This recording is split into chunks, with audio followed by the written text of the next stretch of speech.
Buenos días, nosotros somos el equipo número 4, está conformado por Ávila Mónica, Cota Nereida, Hernández Andrea y su servidora Jocelyn Lara. Nosotros hablaremos del origen de las especies.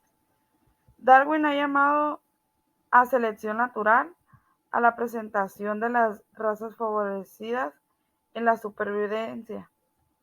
Darwin utilizó por primera vez la frase "la supervivencia del más apto" en la quinta edición de las especies, del origen de las especies, que fue publicado en 1869. La selección natural produce la variabilidad, siendo así que implica solamente la conservación de las variedades que aparecen y son beneficiadas al ser en sus condiciones de vida. En este caso, las diferencias individuales dadas por la naturaleza que el hombre elige con algún objeto tienen necesariamente que existen antes. Otros han puesto que el término selección implica elección, consiste en los animales que se modifican. Como las plantas no tienen voluntad, la selección natural no aplica en ellas.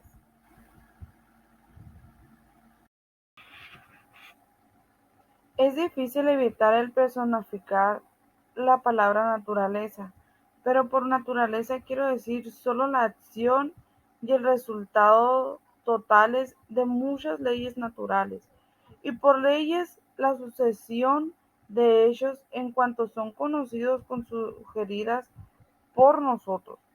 Familiarizándose un poco, estas objeciones tan superficiales quedaron olvidadas. El hombre selecciona solamente para su propio bien. La naturaleza lo hace solo para el bien del ser que tiene a su cuidado. La naturaleza hace funcionar y plenamente todo carácter seleccionado como lo implica el hecho de su selección.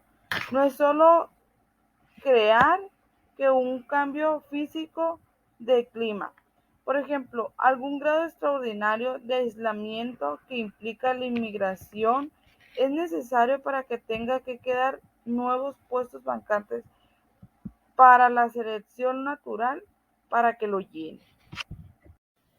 Hola, buen día, yo soy Cota Martínez y les voy a hablar sobre la selección natural.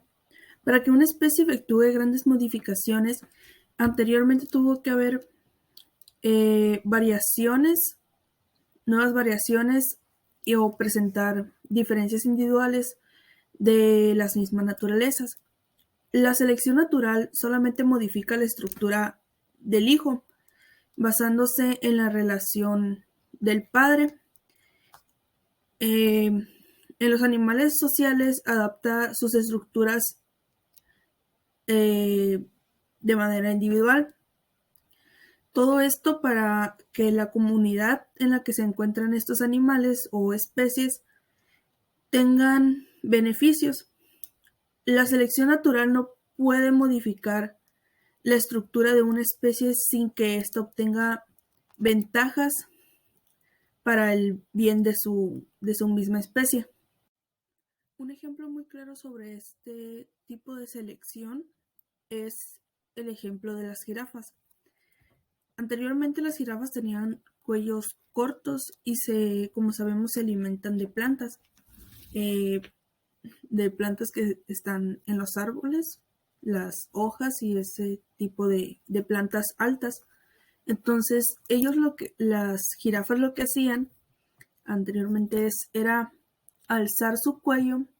Entonces, con el paso del tiempo, alargaban tanto su cuello para alcanzar las ramas, y conforme iban teniendo hijos, descendientes, estos iban heredando las características que iban desarrollando sobre estirar el cuello. Es por eso que ahora las conocemos, que las jirafas tienen cuellos súper altos y se alimentan, pues, y alcanzan de una mejor manera las ramas de los árboles para poderse alimentar. Es por eso que se dice que la selección natural no modifica la estructura de las especies si no es para darles un beneficio.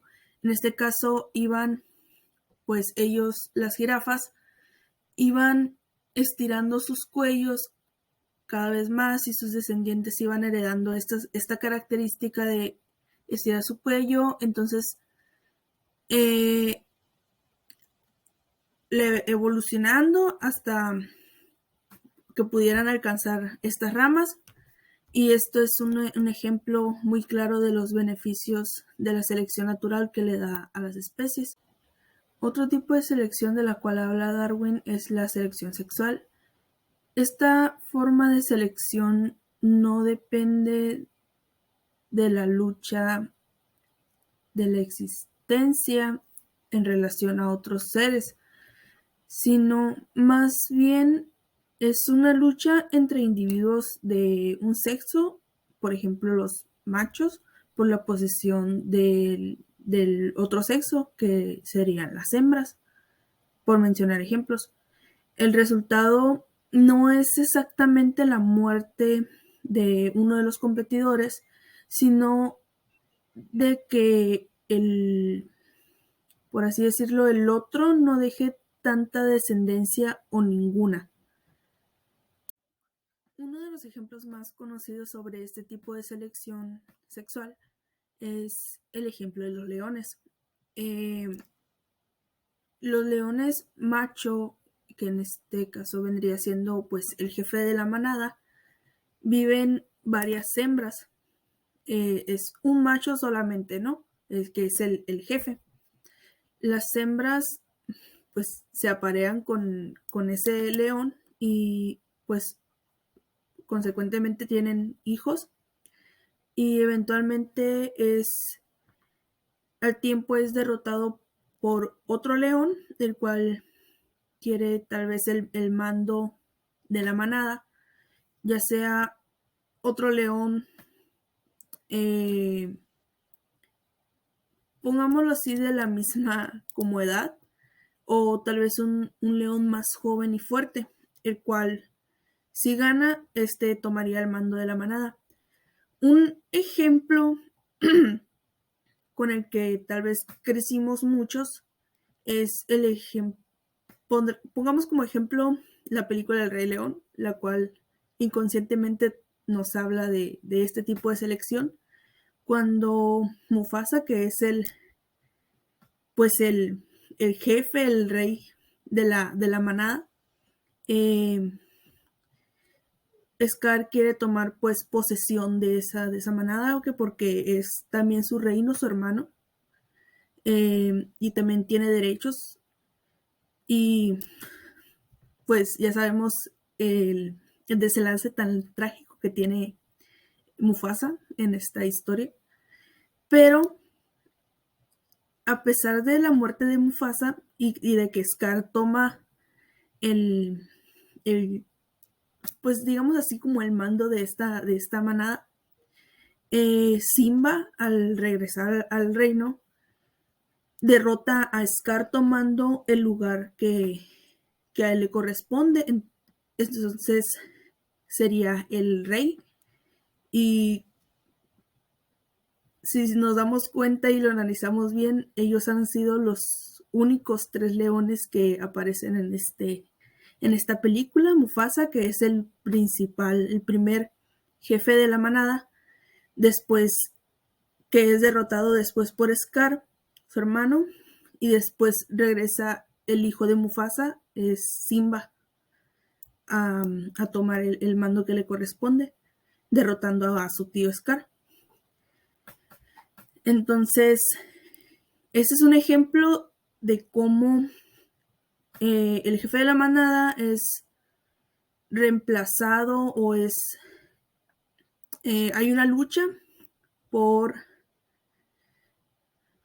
pues por los mandos pues de las manadas de los leones, y cómo se derrotan por otro león, ya sea más joven o más fuerte. Buen día, yo soy Abel Amazon y voy a hablar sobre las probabilidades de supervivencia. Aquí el autor habla que un solo individuo puede variarse de algún modo de dobles probabilidades de vida que a los otros. Y pone el ejemplo de un ave que tiene pico curvo, que tiene más probabilidades de conseguir alimento que un ave de un pico sumamente curvo, que pues tiene muy pocas probabilidades de conseguir ese alimento. Aquí se habla sobre el cruzamiento de la eliminación de variaciones de todas las clases. Es decir, que, por ejemplo, los animales en plantas que se mantienen en un mismo lugar, no es necesario migrar como las aves. Otro ejemplo sobre la selección natural es que ciertos insectos agregan un jugo dulce un jugo dulce a las plantas, que eso le ayuda a eliminar algún nocivo. Otro ejemplo que también se menciona es que de ciertos insectos llegan a una flor en busca de néctar, terminan empolvados de polen, que es algo que con frecuencia transportan de una flor a otra, a la misma especie, que quedarían así cruzadas. El hecho de que el cruzamiento, como pueden probarse en planteamiento, de origina en plantas vigorosas que es contingente. Aquí retomamos el ejemplo anterior sobre el cruzamiento. Aquí se habla que si un insecto que visita alguna flor, al querer recoger néctar, en vez de recoger néctar, agarra polen, que se está formado con el único fin de la fecundación. Y se habla que si su destrucción parece ser una simple pérdida para la planta, en cambio que si ese insecto transporta el polen a otra flor, no sería una pérdida. Buenos días, yo soy Andrea Hernández y me tocó hablar sobre el cruzamiento de los individuos. En los individuos hermafroditas normalmente se unen para la reproducción, aunque en los animales no se aparean habitualmente. Y en el caso de las plantas, la mayoría son hermafroditas. Aún no se ha encontrado un animal terrestre que al momento de aparearse se pueda fecundar a sí mismo, aunque en animales y plantas, especies de la misma familia sean hermafroditas o unisexuales. En la naturaleza, cuando hay un territorio cerrado o aislado, la selección natural modifica para que todos los individuos varíen de la misma especie, y eso da tiempo para que se perfeccione una nueva variedad.